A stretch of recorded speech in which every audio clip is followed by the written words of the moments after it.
안녕하세요. 저는 지금의 행복이 영원하길 바라는 40대 여자입니다.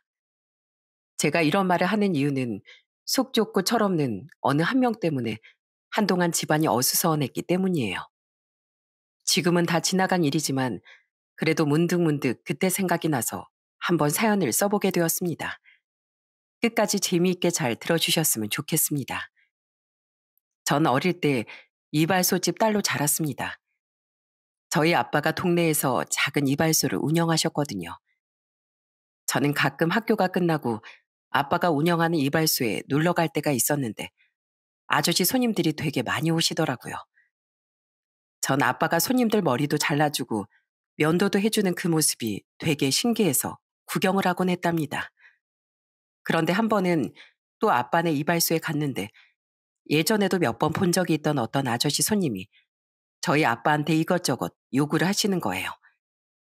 충분히 깔끔하게 했는데도 더 깔끔하게 해달라, 수염 자국 안 보이게 해달라 하면서 원하는 게 많더라고요. 그런데 이발이 다 끝나고 나서 계산할 때가 되니까 그 손님이 저희 아빠한테 이러시는 거예요. 사장님, 오늘 것도 제 앞으로 그냥 달아두세요. 제가 다음번에 올 때 한꺼번에 결제할 테니까요. 손님, 여태까지 달아두신 게 몇 번인데 오늘 또 달아두라고요? 지난번에 마지막으로 오셨을 땐 다음에 오면 밀린 거 꼭 계산한다고 하셨잖아요. 아이, 그냥 한 번 더 달아둬요. 설마 뭐 내가 돈이라도 떼먹을까 봐 그래요?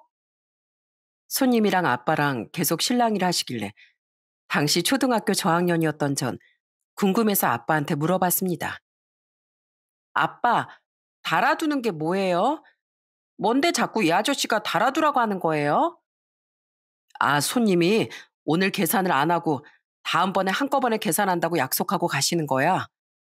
그래요? 근데 올 때마다 달아두라고 했다면서요.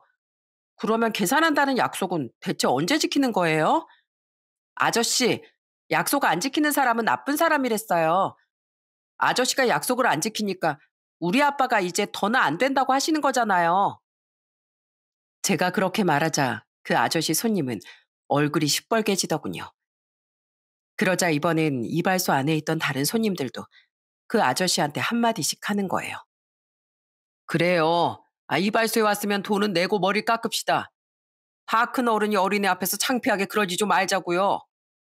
아휴, 알았어요, 알았어. 아이, 진짜 조그만 게 되바라져가지고. 사장님, 제가 그냥 밀린 거 오늘 다 낼게요. 제가 내야 되는 금액이 총 얼마예요? 결국 그 아저씨 손님은 밀린 돈을 다 내고 가시더군요.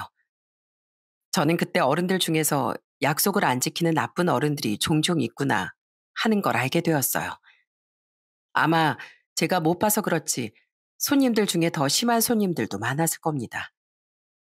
저희 아빤 저와 오빠를 키우기 위해 그 고생을 다 감내하셨던 겁니다. 물론 다리가 안 좋아서 어쩔 수 없이 다른 일을 못하고 하루 종일 집에서 부업을 하셨던 저희 엄마도 마찬가지고요.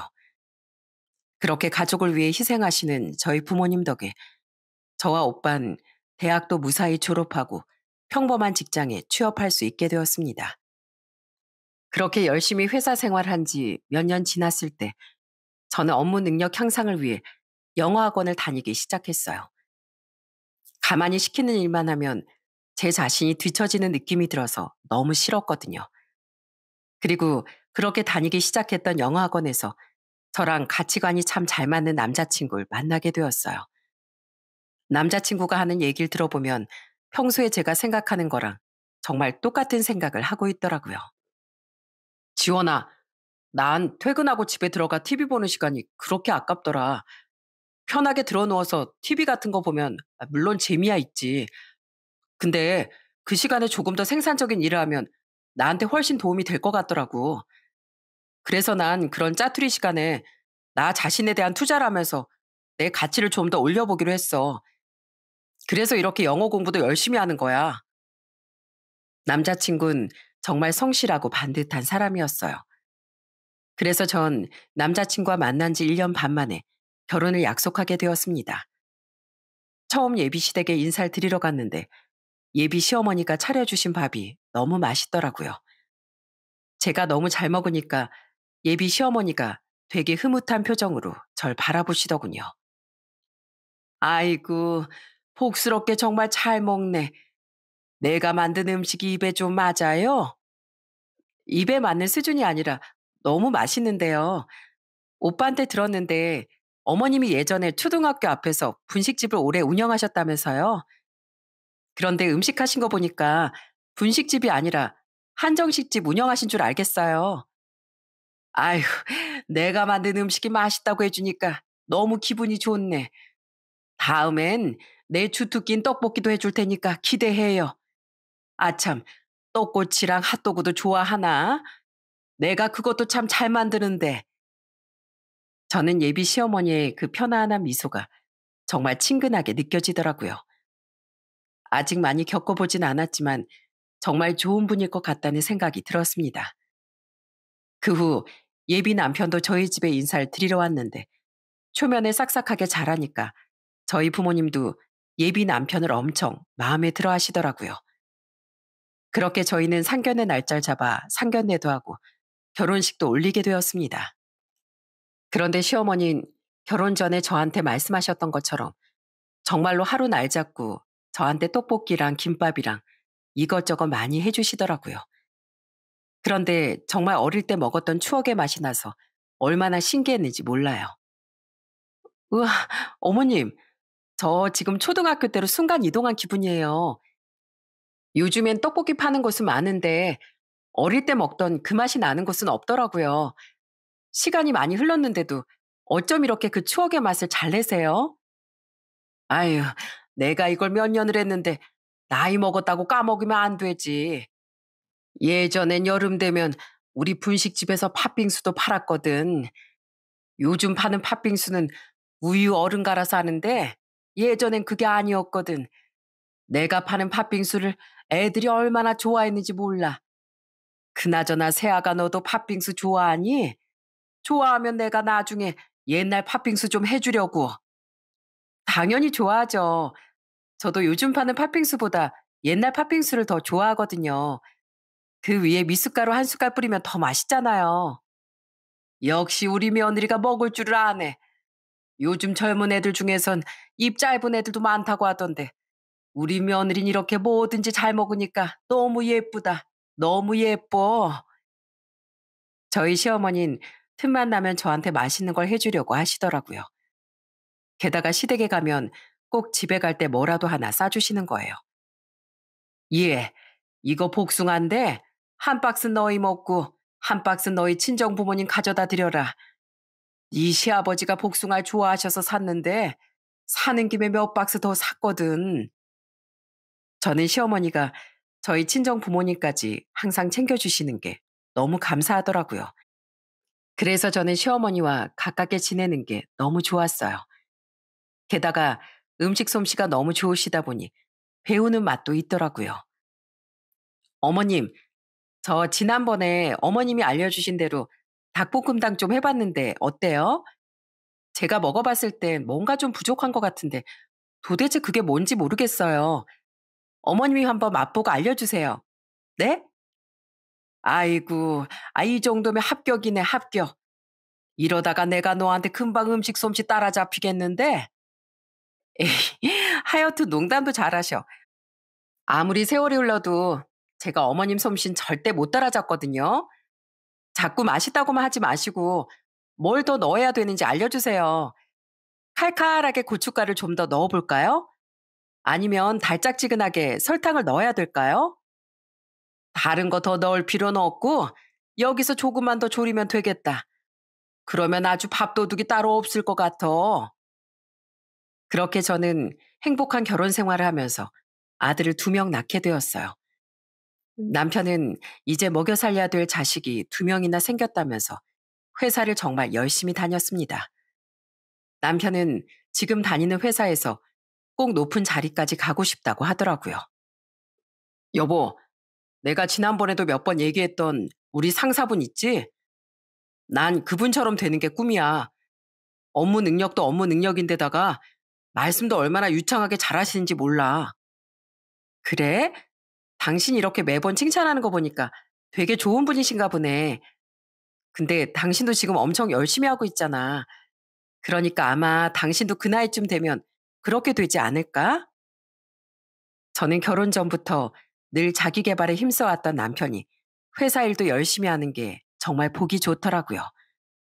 제 남편이지만 정말 본받을 점이 많은 사람이었습니다. 그러다가 제가 결혼한 지 4년쯤 됐을 때 대기업에 다니던 저희 시동생이 결혼을 하게 되었어요. 결혼 후 처음 시댁에서 다 같이 식사를 하는데 제가 일어나서 밥을 차리니까 동서가 같이 일어나 도우려고 하더라고요. 그런데 이런 걸 많이 안 해봤는지 행동도 좀 느릿느릿하고 요령이 없더군요. 아이고, 둘째야. 여기 쟁반 줄 테니까 여기다가 국그릇 올려서 한꺼번에 가져가라. 그렇게 계속 왔다 갔다 하면 힘들지 않니? 아, 그런 방법이 있었구나. 전 이런 걸 안 해봐서 몰랐어요. 그래, 안 해봤으면 모를 수도 있지. 앞으로 차근차근 하나씩 배워가면 되는 거야. 네 형님이 살림 하나 똑 부러지게 잘하니까 아마 옆에서 많이 가르쳐 줄 거다. 그런데 동서는 시댁 식구들이 편해서 그런 건지 가끔 예의 없는 행동을 할 때가 있었습니다. 한 번은 시댁 식구들과 다 같이 밥을 먹고 커피숍에 간 적이 있었는데 동서가 저희 시어머니가 시킨 딸기 스무디를 시어머니가 드시기도 전에 빨대로 쪽 빨아먹는 거예요. 우와, 역시 딸기 스무디도 상큼하고 맛있네. 어머님, 제가 먼저 먹어봤는데 맛이 아주 죽여져요. 얼른 드셔보세요. 세상에, 전 그걸 보고 너무 놀라 동서한테 한마디 했습니다. 동서, 아직 어머님도 안 드셨는데 어머님 빨대로 그렇게 막 먹으면 어떡해. 딸기 스무디 맛이 궁금했으면 어머님한테 한번 먹어봐도 되냐고 여쭤보고 먹었어야지. 에이, 가족끼리인데 뭐 어때요? 설마 빨대에 제 침이 닿아서 더럽다고 생각하시는 건 아니죠? 침이 닿은 것도 있지만 그런 건 예의가 아니라서 말해주는 거야. 그러니까 다음부턴 절대 그러지 마. 우리 어머님이 워낙에 성격이 좋으셔서 아무 말씀도 안 하는 거지. 원래 그러면 안 되는 거야. 제가 그렇게 말하자 동서는 삐지기라도 한 건지 뾰루퉁한 표정을 짓더군요. 그러더니 그 이후로 말을 한마디도 안 하는 거예요. 보다 못한 시어머니가 동서를 달래주기까지 하시더라고요. 그 후 동서가 결혼한 지 1년 정도 되었을 때 저는 늦둥이 딸을 하나 낳게 되었어요. 그리고 제가 딸을 낳은 지 3개월 후에 동서도 딸을 낳게 되었습니다. 가족들이 다 같이 선물을 바리바리 싸들고 동선의 집에 가서 축하해 줬어요. 저는 나름 걱정되는 마음에 동서한테 이렇게 얘기했습니다. 동서, 동선의 회사에선 육아휴직 다 쓸 수 있게 해준대? 난 첫째 낳을 때 회사가 너무 바빠서 조금밖에 못 쉬고 복직했거든. 육아휴직이요? 저 회사 그만뒀는데요. 이제 애도 낳았는데 굳이 제가 계속해서 다닐 필요 없잖아요. 그리고 저 원래 옛날부터 꿈이 현모양처였거든요.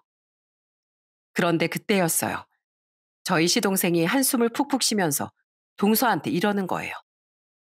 여보, 말만 그렇게 현모양처가 꿈이라고 하지 말고 제발 그렇게 좀 해봐. 당신 직장 생활하면서 맨날 술 먹고 늦게 들어오고 직장 핑계로 집안일도 하나도 안 하려고 하니까 내가 그냥 회사 그만두라고 한 거잖아.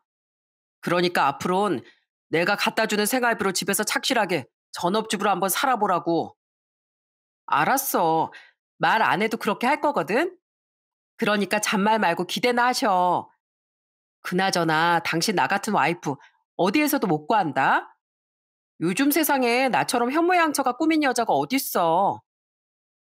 그때까지만 해도 저는 동서가 알아서 잘 하겠거니 했어요. 그런데 그 이후에 시동생한테 얘기를 들어보니까 딱히 현모양처 노릇을 하는 것 같진 않더라고요. 게다가 이제는 직장도 안 다니면서 오히려 예전보다 더 사치를 부리는 것 같았어요. 한 번은 동서가 시댁에 와선 저희 시아버지한테 투덜거리며 이러는 거예요. 아버님, 아버님이 우리 그이 좀 혼내주세요. 이번에 그이 회사에서 보너스가 나오는데 제가 그 돈으로 제가 갖고 싶었던 명품백 좀 사달라고 하니까 비싸서 안 된다잖아요. 저는 꼭 그게 갖고 싶은데 저보고 그거 말고 더 싼 걸 사래요. 솔직히 대기업까지 다니면서 남자가 너무 치사한 거 아니에요? 뭐? 보너스 받은 걸로 명품 백을 사달라고 했다고? 아무리 우리 아들이 대기업에 다녀도 그렇지. 너희 이제 왜 버리잖니? 우리 손주도 키우려면 돈도 많이 들어갈 텐데 그렇게 사고 싶은 거 다 사는 것보단 좀 아끼면서 사는 게 낫지 않겠니? 우리 아들이 아예 안 사주는 것도 아니고 조금 가격대 낮은 걸로 사준다고 했다며. 아유, 진짜. 아버님까지 이러실 거예요? 전 그 가방 아니면 안 된단 말이에요. 예전부터 꼭 사고 싶어서 찜해놓고 있었는데 돈이 생겼는데도 안 사준다고 해서 제가 얼마나 서운한 줄 아세요? 저희 시아버지가 크게 호통을 치신 것도 아니고 좋은 말로 달래듯이 얘기하셨는데도 동선 그 말에 삐져버리더라고요. 저는 다 큰 성인이 왜 저렇게 애처럼 구는지 이해할 수가 없었습니다. 그런데 하루는 또 시댁에 온 동서가 저희 시어머니한테 이러는 거예요. 어머님, 어머님은 왜 맨날 그 티셔츠만 입고 계세요? 지난주에 왔을 때도 그 옷 입고 계시고, 지난달에 왔을 때도 그 옷 입고 계셨잖아요. 아, 이거 네 형님이 몇 년 전에 사준 티셔츠인데 엄청 편하고 시원해서 집에서 자주 입거든. 네 형님은 새 옷 사줄 테니까 그만 좀 입으라고 하는데 난 이게 잠옷처럼 제일 편하더라. 뭐예요? 제가 지난번에 사드린 옷은 안 입으시면서 왜 형님이 사준 것만 입으세요? 네가 사준 것도 입고 싶지. 근데 그건 입어보니까 나한테 사이즈가 안 맞더라. 그래서 내가 지난번에 사이즈 큰 걸로 교환하게 너한테 영수증 좀 달라고 하지 않았니? 근데 네가 영수증 버렸다고 해서 내가 나중에 살 빼면 입으려고 고이 모셔두고 있다. 치, 그래도 며느리가 사드린 거면 안 맞아도 입으셔야죠. 그렇게 입기 싫으시면 그냥 다시 저 주세요. 제가 그냥 중고로 팔아버려야겠어요. 동선은 속이 좁아도 정말 좁은 것 같았어요. 그냥 이해하고 넘어갈 수 있는 일도 꼭 이렇게 걸고 넘어지더라고요. 그 바람에 동서랑 만날 때마다 저까지 다 피곤했습니다. 그런데 또 하루는 시댁에서 김장을 하기로 했는데 동서가 한참 늦게 도착한 거예요. 제가 왜 이렇게 늦게 왔냐고 물어보니까 이러더라고요. 왜요? 형님, 설마 저 늦었다고 지금 잔소리 하시는 거예요? 저 올 때 차 막혀서 늦은 거예요. 아, 먼 도로에 차가 이렇게 많은지 몰라. 그런데 그때 옆에 있던 시동생이 어이없는 표정으로 이러더군요. 차가 막히긴 뭐가 막혀. 우리 지하철 타고 왔잖아. 동서, 지하철 타고 왔다는 게 사실이야? 올 때 차 막혀서 늦은 거라며. 요즘엔 지하철도 막히나 보지? 아, 몰라요. 그냥 그런가 보다 하고 넘어가면 되지. 뭘 꼬치꼬치 캐묻고 그러세요. 그럼 동서가 애초에 거짓말 하지 말았어야지. 그나저나 동서, 도대체 왜 이러는 거야? 설마 지난번에 삐진 거 가지고 아직도 이러는 거야? 조그만 기분 나빠도 삐지는 동서 때문에 시동생이 시댁 식구들한테 죄송하다고 대신 사과할 때도 많았습니다. 저도 최대한 동서랑 잘 지내보려고 했는데 그게 쉽진 않았어요. 그러다가 어느 순간 저희 집에 안 좋은 일이 생기고 말았습니다. 남편 회사에서 어느 순간부터 월급이 밀리기 시작하더니 아예 부도가 나버린 거예요. 남편은 한순간에 실직자가 되어버리고 다른 회사에 재취업을 해보려고 했지만 그게 쉽지 않았습니다. 요즘 우리나라 실업률이 역대 최고라고 하는데 저희 남편도 그걸 피해갈 수는 없었어요. 결국 저희 부부는 오랜 고민 끝에 전 재산을 투자해서 프랜차이즈 식당을 열게 되었습니다. 그때 시동생이 개업 축하 선물로 500만 원을 주더라고요. 아유, 서방님, 그런 돈 안 주셔도 되는데 왜 그렇게 큰 돈을 보내셨어요? 아니에요. 형이랑 형수님이 새롭게 장사를 시작해 보겠다는데 동생으로서 이 정도는 해야죠. 그런데 그때 옆에 있던 동서가 또 투덜거리기 시작하는 거예요. 아유, 진짜. 그냥 50만 원만 주면 되지. 무슨 500만 원이나 주고 난리야. 내가 가방 사달라고 할 땐 비싸다고 안 사줬으면서 무슨 그런 큰 돈을 갑자기 쓰냐고. 여보, 명품백이랑 이거랑 같아? 우리 형이 먹고 살아보겠다고 큰맘 먹고 식당 여는데 이 정도도 못 해줘? 제발 가족끼리 치사하게 그러지 좀 마. 그러다가 당신 속 좁은 거 온 동네 사람들한테 다 소문나겠어. 시동생이 그렇게 말하니까 동서가 또 삐져가지고선 혼자 가버리더군요. 이젠 하도 삐져서 동서를 달래주는 사람도 아무도 없었습니다. 그렇게 저희 부부는 장사를 시작했는데 처음엔 그래도 오픈빨로 꽤 잘 됐었어요. 남편이 실직한 이후에 걱정이 많았었는데 이제 마음 좀 놓아도 되겠다면서 좋아하더라고요. 하지만 그것도 오래가진 않았습니다. 자리가 안 좋았던 건지 아니면 경기가 안 좋아서 그런지 몰라도 어느 순간부터 매출이 뚝뚝 떨어지기 시작하더라고요. 거기다가 마스크 시국까지 겹치면서 직원 월급도 못 줄 정도로 어려워지게 되었죠. 남편은 어떻게든 가게를 일으켜 세워보려고 아등바등 했는데 잘 되지 않으니까 엄청 속상해 하더라고요. 저는 계속 버티다 보면 다시 잘 될 거라고 남편을 위로했지만 남편은 날이 갈수록 더 우울해 하더라고요. 그런데 안 그래도 힘든 와중에 정말 청천벽력 같은 소식을 듣고 말았습니다. 어느 날 남편이 술을 잔뜩 먹고 들어와선 저한테 폭탄 선언을 하는 거예요. 여보, 나 사실 당신한테 말 못한 게 있었어. 나 회사 다닐 때 내가 존경했던 그 상사분 있지? 그분도 우리 회사 망하면서 같이 실직했는데 연세가 있다 보니까 일할 때도 없고 나보다 더 힘드신 것 같더라고. 나보고 5개월만 쓰고 돌려준다고 돈을 빌려달라고 해서 빌려줬는데 아무래도 갚을 생각이 없나 봐. 돈은 안 갚고 계속 미루다가 얼마 전에 개인 회생을 신청했다는 거야. 개인 회생 신청하면 내가 빌려준 돈 일부만 받고 나머진 포기해야 된다고 하던데 나 진짜 억울해서 어떡해? 뭐라고? 아니, 그 사람한테 도대체 얼마 빌려줬길래 그래? 4천만 원 빌려줬어. 하도 급하다고 하길래 대출까지 해서 빌려준 거였는데 이젠 내가 대출 받은 거 내가 다 메꾸게 생겼다고. 내가 너무 억울해서 그 사람한테 따졌더니 그러게 사람한테 뭘 믿고 돈을 빌려줬냐면서 오히려 뻔뻔하게 나오는 거 있지? 내가 그런 사람을 여태까지 존경하고 좋아했었다니 나 정말 억울해서 미칠 것 같아 여보. 저도 그 얘기를 듣고 정말 미치는 줄 알았습니다. 저도 남편이 하도 그 사람에 대해 평소에 칭찬을 많이 하길래 정말 좋은 사람인 줄 알았거든요. 그런데 얘기를 들어보니까 애초에 돈을 빌릴 때부터 갚을 생각이 없었던 것 같아요. 개인 회생을 신청하면 그 돈을 다 안 갚아도 되니까 일단 빌려놓고 배째려고 했던 것 같더군요. 남편은 그 일 때문에 너무 스트레스를 받아서 병원에 입원까지 했습니다.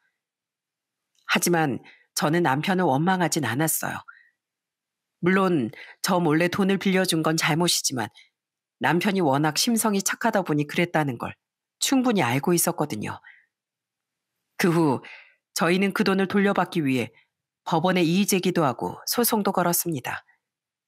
안 그래도 가게가 잘 안 되고 있어서 너무 힘들었는데 이런 일까지 터지니까 하루하루가 정말 힘겹더라고요. 하지만 괜히 저희 때문에 걱정하실까봐 양가 부모님께 말씀을 드리지 않았습니다. 그러던 중 동선애가 결혼한 지 5년 만에 원래 살던 집에서 더 좋은 아파트로 이사를 가게 되었어요. 시댁 식구들을 초대해 집들이를 한다길래 저도 애들을 데리고 동선애 집에 갔습니다.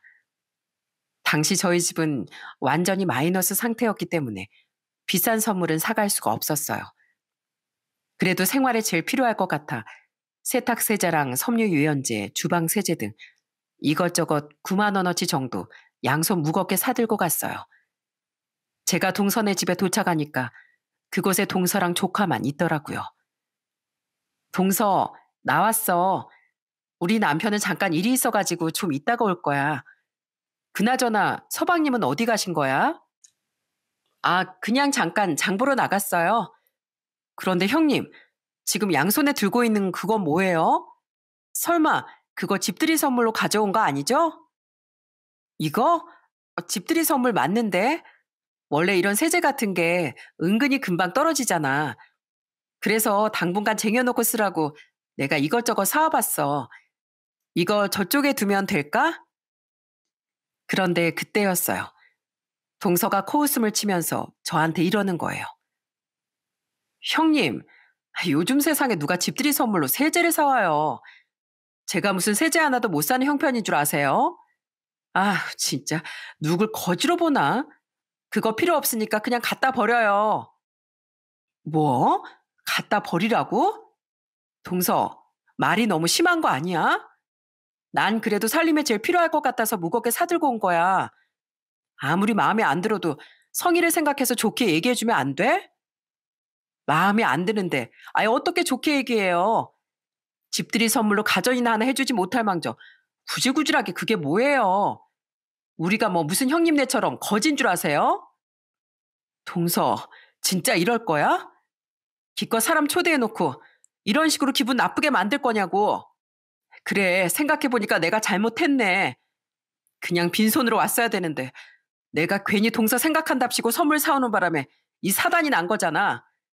동서같이 사람 정성 무시하는 인간한텐 이런 세제도 아깝지. 안 그래? 그런데 그때 갑자기 현관에서 초인종이 울리더군요. 동서가 달려가서 문을 열어보니 저희 시부모님이 서 계셨어요. 시어머니는 밖에서 소란스러운 소리를 들으신 건지 저희를 보자마자 이러시더라고요. 너희 지금 뭐 하는 거니? 설마 둘이 싸우고 있었어? 뭐라고 말해야 될지 몰라 고민하고 있었는데 그때 갑자기 저희 둘째 아들이 시어머니한테 이러더라고요. 할머니, 작은 엄마가 우리 엄마 보고 거지래요. 왜 이딴 선물을 사왔냐면서 갖다 버리라고 그랬어요. 그 말을 듣고 저희 시부모님이 아주 경악을 하시더군요. 시아버지가 엄청 화가 나셨는지 동서한테 불같이 호통을 치시더라고요. 둘째 너, 네 형님한테 그게 무슨 말버릇이야? 집들이 선물로 뭘 사왔든 간에 사온 사람의 정성을 봐서라도 고맙다고 해야지. 어떻게 마음에 안 든다고 형님한테 거지라고 얘기를 할 수가 있어? 너 여태까지 버릇없게 굴어도 내가 이해해보려고 했는데 이젠 아주 도를 넘는구나. 너 원래 이렇게 위아래도 없는 애였냐? 아니 아버님, 그게 아니라요. 그냥 많고 많은 선물 중에 하필이면 세제를 사오셨길래 그런 거죠.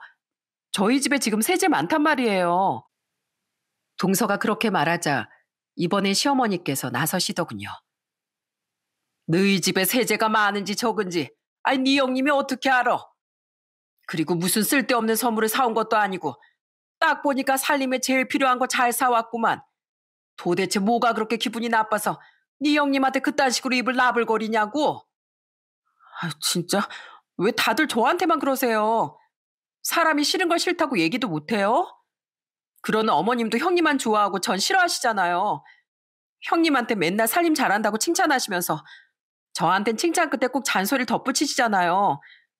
그거 다 제가 싫어서 그런 거 아니었어요? 그리고 가족들이랑 다 같이 술 마실 때도 어머님, 아버님은 맨날 형님만 걱정하시는 거 제가 다 봤거든요. 뭐야?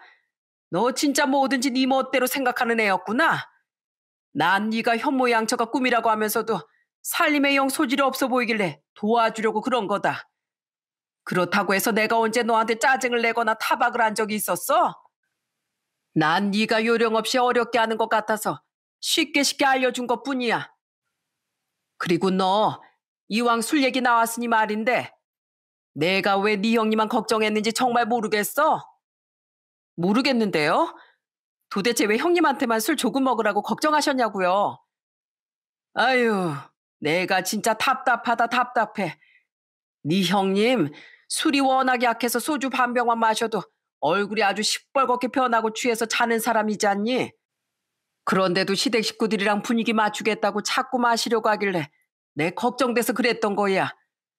그런데 둘째 넌 말술 중에 말술이라고 네 입으로 직접 말하지 않았니? 소주 반 병 먹고 뻗는 애랑 세 병 넘게 먹어도 멀쩡한 애랑 어떻게 같을 수가 있냐고. 그리고 너 내가 술 작작 먹으러 가면 또 잔소리했다고 삐질 거잖아. 안 그러니? 제가 언제 맨날 삐졌다고 그러세요. 저 그렇게 속 좁은 사람 아니거든요. 속 좁은 사람 아니긴. 조그만 서운하게도 삐져가지고선 하루 종일 말 안 했던 게 한두 번이 아니었으면서. 우리가 그동안 너 달래주느라 얼마나 힘들었는지 모른다. 내가 며느리를 들인 게 아니라 아주 7살짜리 꼬맹이를 키우는 줄 알았어. 그런데 이젠 하다하다 집들이 선물까지 사온 네 형님한테 그딴 식으로 얘기를 해? 그런데 그때였어요. 시동생이 장보고 집에 들어오다가 마침 동선의 집에 오던 저희 남편이랑 마주쳤는지 같이 집에 들어오더라고요. 시동생과 남편도 분위기를 보더니 무슨 상황인지 바로 파악하고 화를 내기 시작했어요. 당신 또 형수님한테 함부로 얘기했어? 내가 제발 그러지 말라고 그랬지? 그놈의 입 좀 조심하라고 했잖아. 우리 가족들이 당신 투정 부리고 그렇게 막무가내로 행동하는 거 다 받아주는 사람인 줄 알아? 그래요, 재수 씨. 진짜 해도 해도 너무하네요. 우리 가족들이 그동안 재수 씨 때문에 얼마나 스트레스를 많이 받았는 줄 알아요? 왜 자꾸 화목한 집안에서 미꾸라지처럼 물을 흐리냐고요? 제가 무슨 물을 흐렸다고 그러세요? 진짜 다들 왜 나한테만 뭐라고 해? 당신이 잘못했으니까 당신한테만 뭐라고 하지. 그러게 행동 거질 똑바로 했어 봐. 우리 가족들이 당신한테만 이러겠어? 형수님, 정말 죄송합니다. 제가 이 사람 대신에 이렇게 사과할게요. 집들이 한다고 여기까지 와주셨는데 기분 망치게 해드려서 정말 죄송합니다. 시동생이 사과를 해서 대충 상황이 마무리되긴 했습니다. 하지만 그날 집들이는 완전히 망치고 말았어요. 시부모님도 밥을 먹는 둥 마는 둥 하시더니 저보고 이러시더라고요. 애미야, 나 여기 불편해서 더 이상 못 있겠다. 밥도 먹었으니 이제 너네 집으로 가자. 그리고 둘째 넌 따라오지 말고 여기 있어라. 영광이 너도. 시어머니가 그렇게 말씀하셔서 결국 시동생네 부부 놔두고 시부모님만 모시고 저희 집으로 갔습니다. 그리고 전 오늘 분위기가 이렇게 된 게 괜히 제 탓도 있는 것 같아서 시부모님께 이렇게 말씀드렸습니다. 어머님, 사실 제가 선물을 좀 잘못 고른 것도 있는 것 같아요. 그래도 서방님네 집들인데 더 좋은 걸 선물했으면 좋았을 텐데 사실 저희가 요즘 많이 힘들거든요.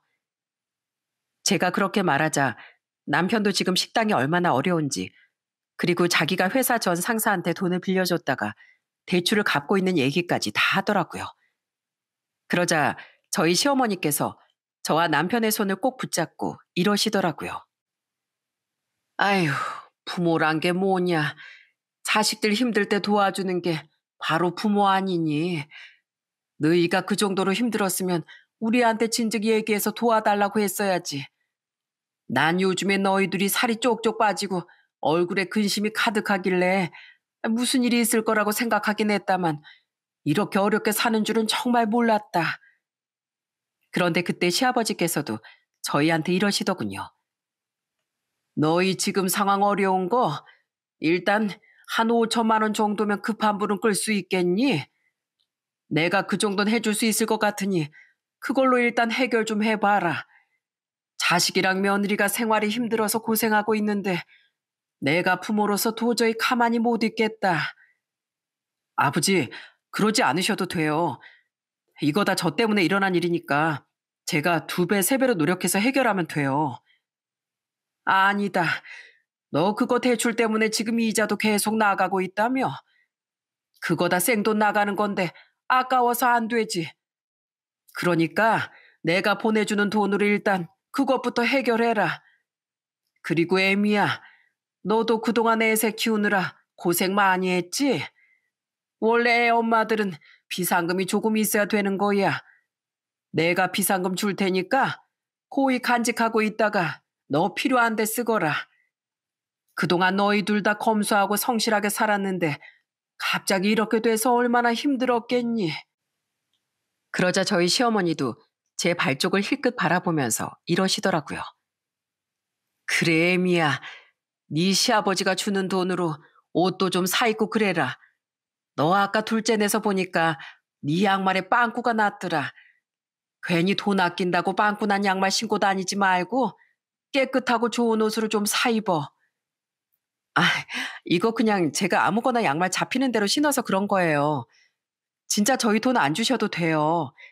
저희가 알아서 할 수 있어요.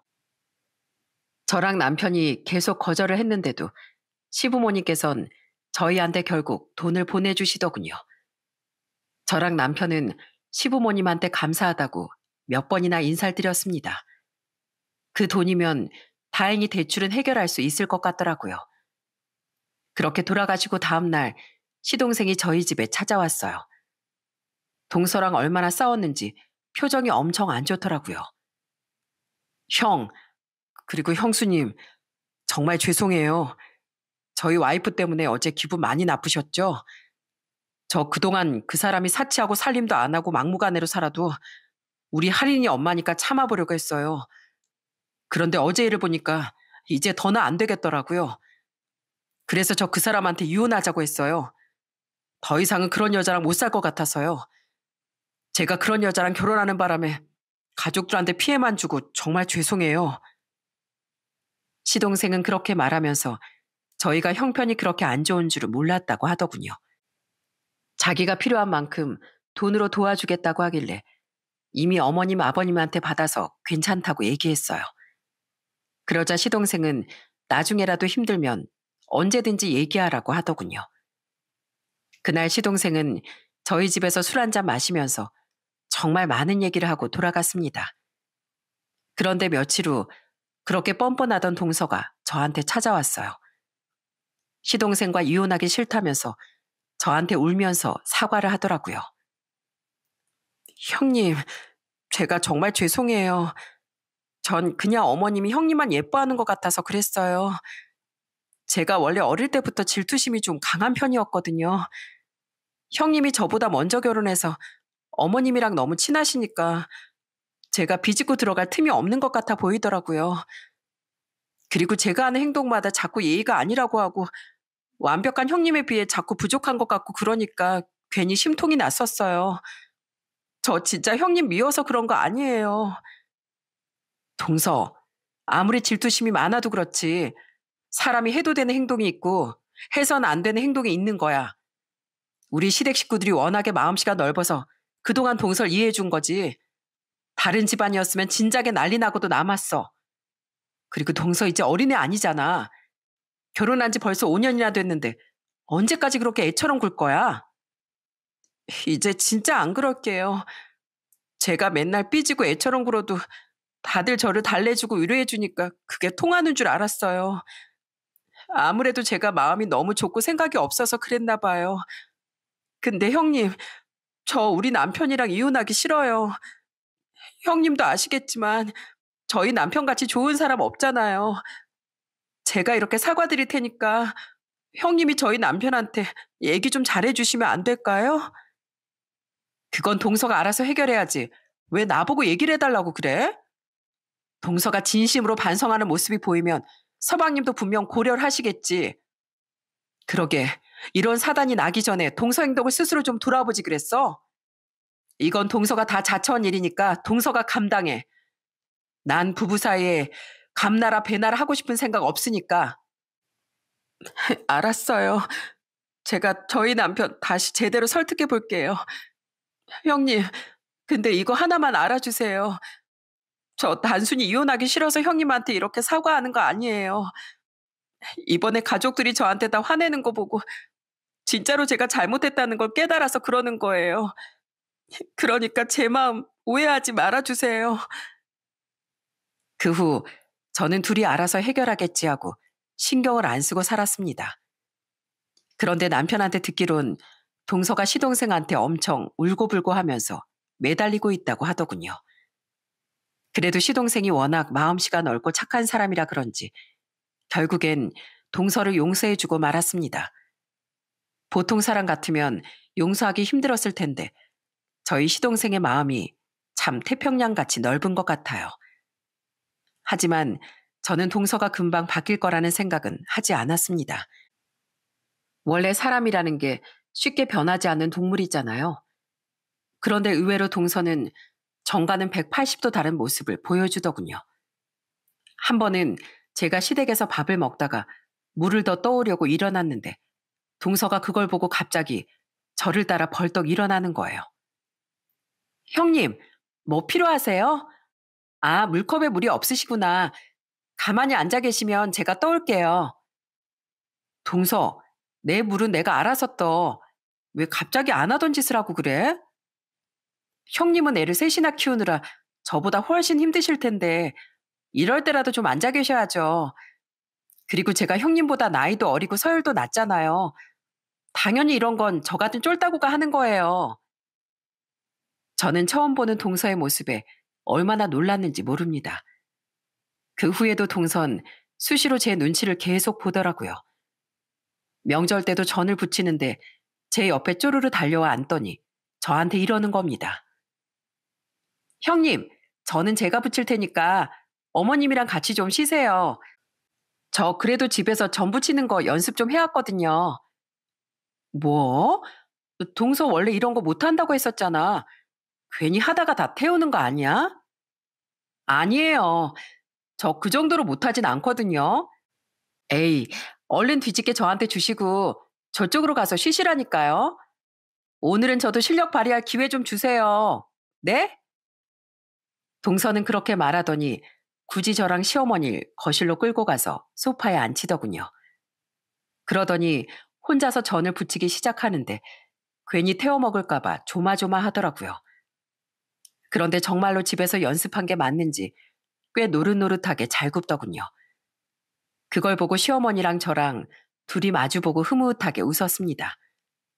그러다가 하루는 시댁에서 모이기로 했는데 시어머니가 집에 세탁세제가 다 떨어졌다고 하시는 거예요. 어차피 시댁에 가는 김에 세탁세제를 사서 들어갔는데 동서가 세제를 들고 있는 제 손을 멍하니 바라보더군요. 그러자 저희 둘째 아들이 천진난만한 표정으로 동서한테 이러는 거예요. 작은 엄마, 왜요? 우리 엄마가 세제 사온 게 또 마음에 안 들어서 그래요?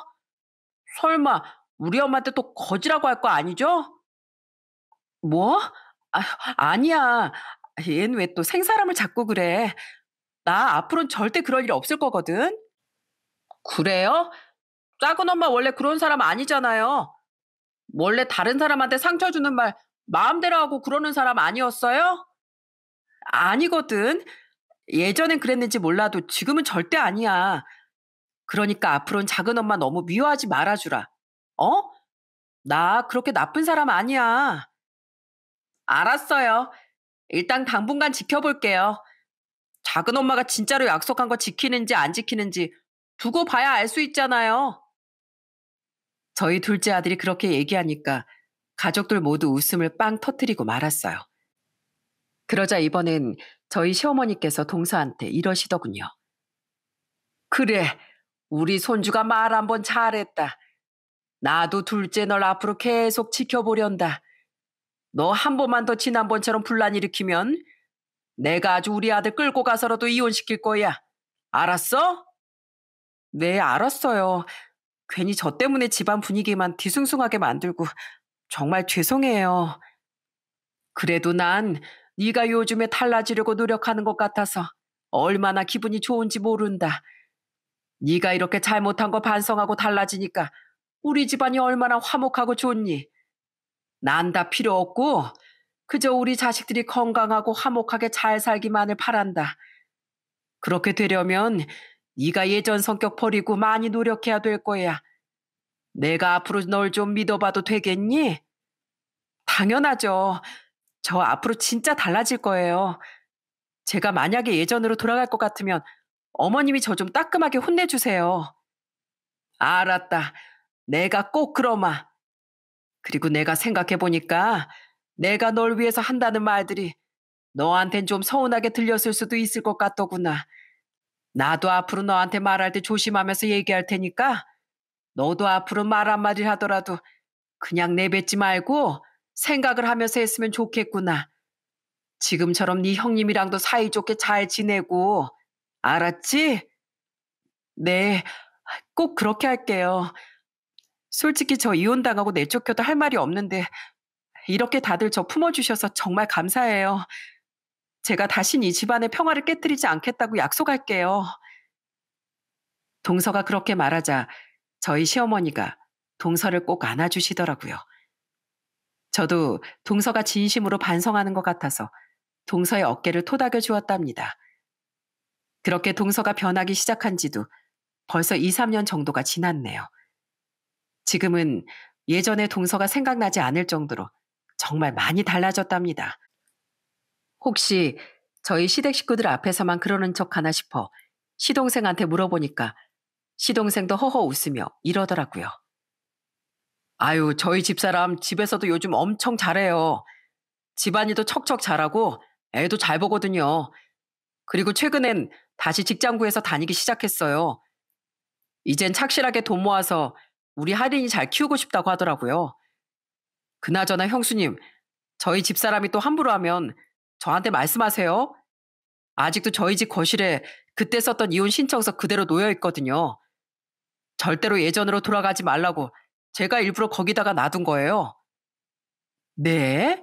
아, 이혼 신청서를 아직도 놔두고 있다고요? 하여튼 서방님도 독하시네, 독하셔. 그렇게 한동안 저희 시댁에 물을 흐리던 동서는 어느새 화목한 가정의 한 일원이 되었답니다. 동서가 변하고 나니까 서로 싸울 일도 없고 시댁에 갈 때마다 얼마나 재밌고 좋은지 모릅니다. 저희 둘째 아들도 작은 엄마가 정말 약속을 지키고 있다면서 이젠 작은 엄마가 나쁜 사람이 아니라 좋은 사람이라고 하더군요. 아참, 요즘 저희 식당은 마스크 시국을 벗어나 어느 정도 안정을 찾아가고 있어요. 아직 뭐 잘 되는 편은 아니지만 그래도 적자는 면하고 있답니다. 그리고 남편한테 돈을 빌려갔던 그 사람도 지금은 저희한테 돈을 매달 갚고 있어요. 한 달에 100만 원씩 갚은 지 벌써 2년이 되었네요. 처음엔 그렇게 뻔뻔하게 나오던 사람이 나중엔 잘못을 깨달았는지 남편한테 찾아와서 눈물로 사죄를 하더라고요. 정광 씨, 내가 정말 미안해. 내가 당시에 너무 힘들다 보니까 나도 모르게 못된 생각을 했었나 봐. 아무리 그래도 부하 직원이자 직장 후배인 정광 씨한테 그러면 안 되는 거였는데 내가 너무 나만 생각했었나 봐. 직장에서 그렇게 존경받던 사람도 돈 때문에 한순간에 이렇게 되는 걸 보고 참 돈이라는 게 무섭다는 생각이 들더군요. 그래도 꼬박꼬박 이렇게 돈을 갚으면서 약속을 지키고 있으니 원망했던 감정은 넣어두고 한번 믿어보기로 했습니다. 저는 요즘 식당이 그렇게 잘 되는 건 아니지만 그래도 이렇게 일을 할 수 있다는 것 자체가 엄청 감사하다는 생각이 들어요. 작은 돈이나마 벌어서 가족들끼리 먹고 싶은 것도 먹고 모여 살 수 있다는 게 정말 행복한 일이잖아요. 제가 세상을 살아보니 인생에서 무엇보다도 제일 중요한 건 가족 간의 화목함인 것 같아요. 돈이 조금 부족하고 상황이 안 좋아도 가족끼리 웃으며 즐겁게 보내면 마음속에 있던 근심 걱정도 확 사라지는 기분이더라고요. 물론 한때는 동서 때문에 속 시끄러울 때도 있었지만 지금은 누구보다도 정말 행복하고 좋답니다. 동서도 예전에 막무가내로 행동할 때보다 지금이 훨씬 좋다고 하더라고요. 예전엔 본인이 말썽쟁이가 된 것 같은 기분이었는데 지금은 진정한 가족이 된 것 같아서 너무 기쁘대요. 저는 만약에 동서가 이 사연을 듣게 된다면 지금 충분히 잘하고 있으니 앞으로도 좋은 모습 많이 보여달라고 얘기하고 싶어요. 그리고 절대로 동서를 미워하는 마음 없고 지금처럼 잘 지냈으면 좋겠다는 말도 하고 싶고요. 제 사연을 듣고 계시는 시청자분들께서도 가족 간에 항상 화목하게 지내면서 웃음꽃이 많이 피셨으면 좋겠습니다. 많이 웃어야 건강에도 좋다고 하잖아요. 그럼 저는 이만 제 사연을 마치도록 하겠습니다. 끝까지 들어주셔서 정말 감사해요. 그럼 오늘 하루도 모두 행복하세요.